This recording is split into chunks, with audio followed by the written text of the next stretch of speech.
on a deux autres sujets. On a deux autres sujets. Yacouba Doumbia, Alors, allez-y. Très rapidement, c'était pour faire de la rectification. Blaise Lass me dit que la Cour africaine des droits de l'homme a ordonné. Non, c'est pas la Cour africaine des droits de l'homme n'a pas ordonné. La Cour africaine des droits de l'homme a statué sur la forme et a recommandé l'inscription de Laurent Gbagbo sur la liste électorale. Ça, c'était une précision qu'il était bon de faire.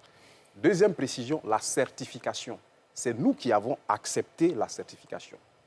Quand les acteurs politiques sont allés à Pretoria, ils ont estimé que ces élections-là doivent être certifiées. Donc, après la CEI et le Conseil constitutionnel, l'ONU devait certifier les élections. Et l'ONU a certifié. Il y a une résolution, effectivement, qui a été prise. Il y a une résolution qui a été prise, justement, pour confirmer ça. Et ça fait force de loi.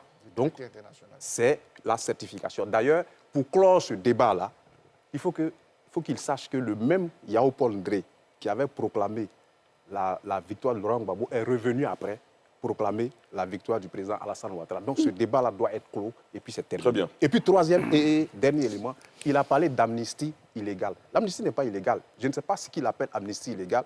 L'amnistie prise par le président a respecté toutes les procédures. On est passé d'abord par une loi d'habilitation, ensuite une ordonnance et enfin ça a été ratifié au Parlement pour devenir une loi. D'ailleurs, je veux lui rappeler que l'amnistie prise par le président Laurent Gbagbo à l'époque n'annulait pas les crimes de sang et les crimes économiques. Tu peux aller vérifier, tous les amnisties qui ont été prises sont exemptes. C'est le président Alassane Ouattara qui fait une amnistie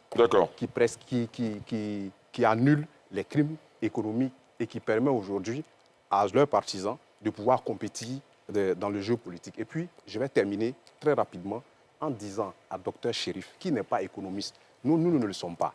S'il vous plaît, s'il vous plaît, s'il vous plaît. Quand on a la parole, nous ne sommes pas économistes.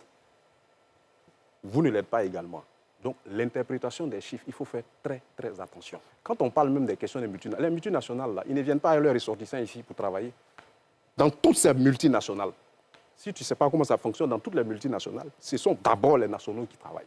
Ça fait un. De deux, les multinationales même font parfois même, et pour la plupart du temps, de la sous-traitance avec les PME, PMI. C'est comme ça que ça fonctionne. Donc, en tentant d'extrapoler, en disant que oui, les multinationales détiennent 80%, en grossissant les chiffres pour donner le sentiment qu'ils viennent récupérer toute la richesse pour partir, ce n'est pas vrai.